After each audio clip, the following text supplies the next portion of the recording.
সরকারকে বলতে চাই, অবিলম্বে কোটায় মাদ্রাসার দাবি মেনে নিয়ে অবিলম্বে প্রজ্ঞাপন জারি করুন।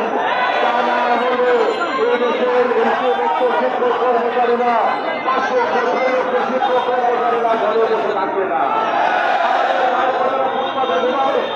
আমাদের ভাই বোনেরা রাস্তাঘাটে ঘুমাবে, আমাদের ভাই বোনেরা না খেয়ে থাকবে মোর সাথে, এটি আমরা বরদাস্ত করবো না, বরদাস্ত করবো না।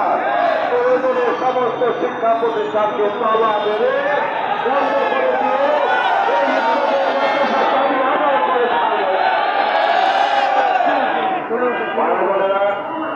আপনাদের যেহেতু কর্মসূচি আছে অত্যন্ত শান্তিপূর্ণভাবে এবং দৃঢ় চিত্তে কোন কিছুর কাছে মাথা লাগে না আপনারা আপনাদের কর্মসূচি পালন করবেন।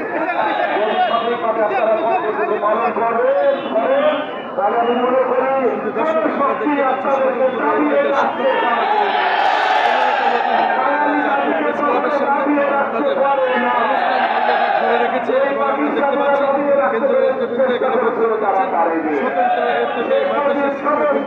তাদের আজকে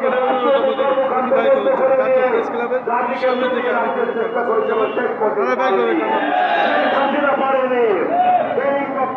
সরকার বা অন্তর্বর্তীকালীন সরকার তারাও পারবে না।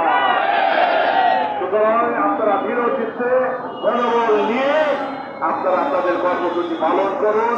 আপনাদের সাফল্য কামনা করছি, আপনাদের মঙ্গল কামনা করছি এবং সেই সাথে একটি প্রজ্ঞাপন নিয়ে যেন আপনারা পালিয়ে ফেলতে পারেন।